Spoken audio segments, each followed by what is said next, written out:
Hello, welcome back to Hunter Tune. Today I'm going to be showing you the new turbo and manifold that I'm going to be putting on the EF. In the last video we dynoed it with the old setup, and I brought the new manifold and stuff out to the shop, and I got the old setup sitting here on the bench.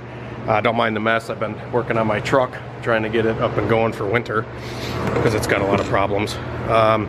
So yeah, here's the old setup here. Probably sell this for a couple $100, and I do have a spare transmission for the EF as well. I actually got this with the car, and I'm very lucky that I got this transmission with the car because I discovered it is a YS1 92 to 93 Integra transmission, which means that it is a cable actuated hydro transmission. So you can fix this transmission with anything from a hydro transmission. So if I had a hydro GSR or a hydro LS or B16, whatever, all the parts would fit in this case and be actuated by a cable instead of hydro. So this is the cheapest cable to hydro conversion you can do, in my opinion, and it's the easiest, and I like it the best. It's just tough to find these transmissions. So that's the biggest downfall. I did this on my CRX back in the day, and I showed you how to put hydro shit into a cable trans. That was a long time ago, but I do have one of these, so yeah, if we ever do break the tranny or anything in the car, we have something to run as a spare. And I do plan on drag racing the EF, so I want to you know, have some spares and stuff that'll work with that car. And being an EF, I think it'll be pretty light and pretty easy to make go pretty fast. So without further ado, here's the manifold and stuff that I got for the car. You guys saw by the thumbnail. It's a pretty sweet setup. It's a 1320 manifold. So these guys are on eBay. I believe they're on eBay. I don't know if they have a web store or anything like that, but I know that you can buy these on eBay. This was a scratch and dent model, or like a blemish model, which is like $150 off of their normal production manifold. And I will tell you right now, the scratch and blemish model is like flawless. There's like nothing wrong with it. It had like a little scratch or something on it, and I'm like, you're gonna get that scratch in it putting it on the car, at least in my opinion, or banging it around on the bench or installing the wastegate or whatever. You're gonna scratch it at some point. But it is a beautiful manifold, and I think it was like $4.99. So great piece. I actually bought this manifold and turbo and wastegate and everything for a buddy that was going to turbo his DA Integra.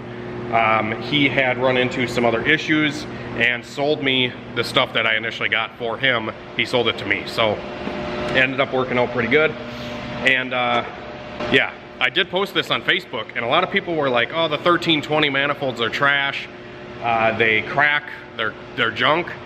But I will tell you right now that I have ran the cheaper Rev 9 manifold, which doesn't look as good as this manifold. This manifold looks very nice. The welds look awesome. The color of the stainless and everything like that currently is very nice. The Rev 9 manifold that I've recommended in the past that I ran on my Red EK and stuff like that, that's a raw finish manifold. This is like a finished manifold. It looks real nice. It's nice and polished and blah, blah, blah. So a lot of people are saying that this manifold was junk on my Facebook post. And I'm like, how? Like, this thing is solid. And a lot of people are saying it cracks and stuff like that. But I don't know. Looks pretty nice to me for $500. I know if you buy like a PLM or I don't know, one from Jason Waters or whatever, they look very similar to these, but they're also a couple $100 more money. So yeah.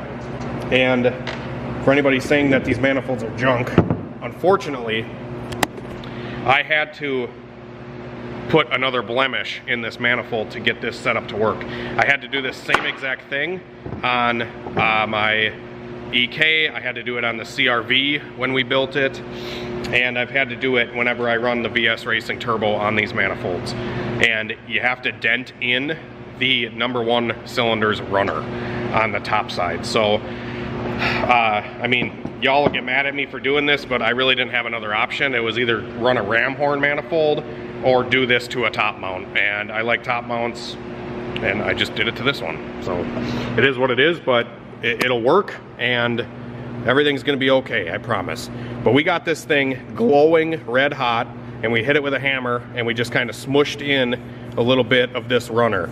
And when we got it hot and smushed it in, this material is so thick, it's crazy. And I'm telling you, if we got it red hot and we smashed it with a hammer and it didn't crack or anything, I think we'll be fine. I think it'll be fine running, you know, without red hot heat. It's also ported, so you can see, I don't know if you can see inside of here, it's rusty because it's been sitting, but like it's all port matched. Super nice, smooth runners, and it's also T3 or T4. So you can run a T4 size turbo and use these outer bolts, or you can run a T3 and run the inner bolts. Staying on the manifold real quick, this is the VS Racing 44mm Wastegates. I run these Wastegates on pretty much everything, and they work awesome. I really like these. You can run CO2 through them, and they work out good. I've never had an issue with them. Yeah, enough to say about that. And then this is the turbo. This is a dual ball bearing 58-55 turbo from huntertune.com. Dual ball bearing billet, very nice unit, and it has an 82 AR back housing with a T3 flange and an 82 AR 3-inch V-band outlet. So like I said, this is a little rusty too because it's been sitting, but we're gonna use it and abuse it. This turbo is very similar sized to the turbo that was on the car. It's like a GTX 3071, 76, right in that range. Should be good for 500 horsepower or more possibly. I'm curious how much power we can make with it. I've never ran 58-55 on a B series. I've ran them on single cams north of 400 horsepower, but I've never ran them on a B series. And I went with this size turbo, the 58-55, instead of a 62 mil, because I want a street car and I want a very broad power range. I want a big power band, and you guys saw on the dyno of this EF that we did with the turbo that was on it and the log manifold, I mean, it had 4,500 RPM of torque. Like, where the torque went flat, it was torque for 4,500 RPM. It hit peak torque, probably like 5,800, but it was building, it was like 10 foot-pounds off of peak torque pretty much the whole time. Like, it was very broad power range. You know, you shift, you're not gonna fall out of power kind of thing. You're not gonna wait for that boost to come back in. Yeah, and I think with the camshafts that are in it, if we can spin it 9,000 RPM, and have full boost and full torque at like 4 grand, that's 5,000 RPM of usable power. Like, that's insane. And that's what's gonna get you down the racetrack the fastest. If you have a power band of 1,500 to 2,000 RPM, you know, you really gotta be good at shifting and make sure you don't fall out of that power curve to make sure the car's gonna go down the track with all of its usable power. So that's why we went with this turbo, and I think it's gonna do really good on the B16, and I'm really excited to get it up and running. Also on the head side of the manifold, it's all ported. This is how we got it. I didn't port any of it, but that's how they send them to you. Very nice, super nice work. I don't know, I like it. People can talk shit on them, but I haven't had an issue with one. I know Chris Phillips, he is, you know, he lives out in Colorado, and he does a bunch of stuff with like Brent and the Booster Boys, and he ran one of these manifolds and he's had no issues. I know Christian Morrison Built has ran a couple of these on K-Series cars with no issues. You know, there's plenty of evidence where you know, the guys that are putting them in are having good luck, so figured I'm gonna try one out as well. If the Rev 9 manifold for 349 bucks was available at the time, I would have just went with one of those. But they were out of stock when I went to order this, so we're gonna use this one. So without further ado, I'm gonna put the turbo onto the manifold here, and like I said, we had to clearance this because the compressor housing on the inside here, like where the bolt comes out, was hitting the runner. So probably could have alleviated that with like maybe a little bit of a spacer here, but I don't know, I just dented it in. And honestly, if you look inside, like there is a bulge you can see, but I don't know. I think it'll give it some turbulence, help spool the turbo a little faster. You know, we just gotta do what we gotta do. You can make excuses why shit don't fit, or you could just make it fit. Harry Potter? Is that you? Roxy! Hey! Roxy! Hey! I'm talking to you! I'm talking to you! Also, if you guys want to, you know, watch me fix my truck, I might film some shit. I probably actually won't, but I got a new set of brakes for this truck, and I want to fix all the lights in the dash, and I bought this truck for like $6 grand, and it's a 2008 LMM Duramax 2500 HD GMC Sierra. I got it for 6,500 bucks. It was like 6 or 65 I paid for it. It's got a bitch ton of miles on it, but it runs great and it shifts good, and I really like this body style. I like the interior, but it's got so many stupid little problems when I bought this truck, like rear park aid sensors. So like in the dash, like it says like check park assist or whatever, because these sensors in the bumper aren't there and they're ripped off or something. The four-wheel drive does not work, which I wish it was a two-wheel drive truck to begin with. I think it's the encoder motor that's bad. I'm not sure, so I might just gamble and put an encoder motor in it, because I had two codes. I had CO396 and CO569 for the transfer case four-wheel drive codes. I got park aid sensor BO958, BO959, BO960, BO961, and that's all four sensors for the rear park aid.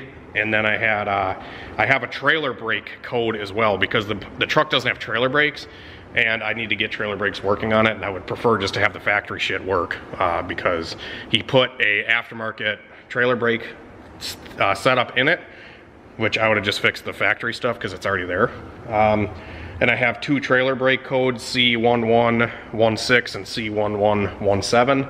So I gotta try to fix the trailer brakes on it and put a new receiver on the truck, because my trailer, if you guys don't know, is a freaking pig. It's super big. And the last Duramax that I had, I broke the receiver just like I broke this one.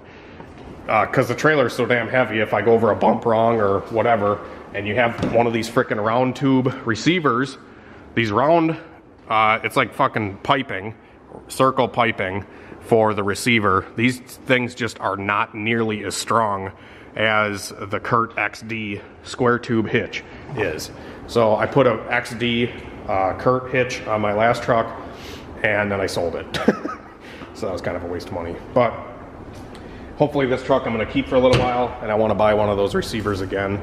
The square tube stuff definitely can pull a lot more weight and not bend and break like this one is. So I gotta do that. Might put some shocks on it and fix the exhaust coming back, so because it just dumps out, you know, like a proper high schooler. You know, it just dumps right after the axle. I might run a pipe out so it actually has a tailpipe. The rockers are pretty rusty, so I might get some bushwhacker covers or something, possibly. I don't know. And then the encoder motor up here, I got it pulled out right now, so I don't know. I've never put an encoder motor in. I'm just assuming it's bad because it's got those codes. It has a smidge of a coolant leak from the oil cooler sandwich up here. I know this is super fucking random in this video, but I'm just throwing it in here because, you know, I'm vlogging and blabbing and bitching, right? So up here, behind the microguard filter, see where that new bolt is, because that bolt is actually partially stripped in there, and I think that might be why it's leaking coolant right by that bolt. So I might replace the bolt or put a nut on the back side of it so I can tighten it down a little tighter. There's a little gasket in between the oil cooler and the block, and it's leaking at that gasket to the point where I gotta add like maybe a gallon a month, if that, of water. And then the truck just doesn't really warm up that good. So those are the issues that it has. The list probably goes on from there, but yeah. Truck doesn't really warm up that well, so it probably needs thermostats. And unfortunately, one of the reasons the tires are all off of the Duramax is because I was an idiot and I ran into the fucking hoist. I ran into the hoist with the truck. I ran into the hoist arm, and I did an oopsie on the tire. And I don't want to buy one 275 55 20 tire, because one tire, I mean, these tires are all, I mean, they probably only got like a quarter to third tread left. So I think I'm actually just going to sell these and pay for a set of stock wheels and tires with tire pressure sensors, and then I can get rid of another light in the dash because those tires don't have tire pressure sensors. So I kind of like road-dozing, but at the same time I can pretty much sell those wheels and tires and pay for the factory wheels and tires that I'm going to buy, and they'll have tire pressure monitors in them and everything. So I may not look as cool, but whatever. Let me know if you guys want to see some more D-Max shit. Otherwise, I'm just gonna try to fix it as best as I can and enjoy it. So anyways, I'm gonna get this on the car quick, and then we will pick up with you in a second and show you how it looks. So this is what I was talking about with the bolt clearance on the manifold. So that's where we had to pound her in to clear that. We're gonna see if this fits in the EF chassis. Oh, come on, you fucker. There's a lot of grunting going on. Might have to bend that up a little bit.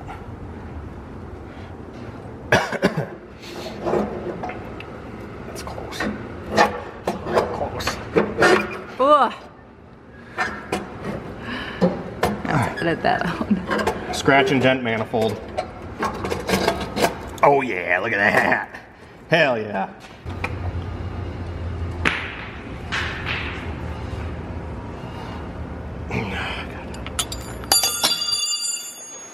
Not right here. Fuck. Ow. Do you need something else? No. That's just what cars teach you, is cursing. And patience. This is kind of gross, huh? Yeah. Kind of looks like tar.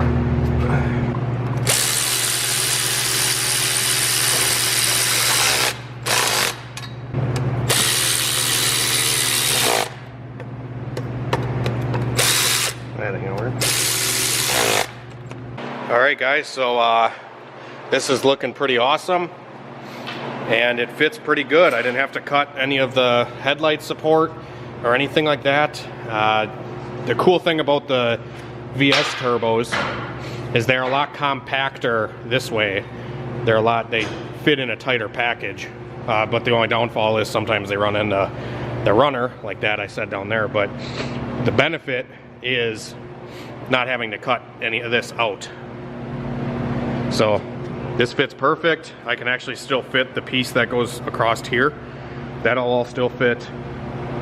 The only thing that might be tricky is intercooler piping is going to be a little bit tricky with this Volkswagen Corrado radiator. So I got to figure out what I want to do.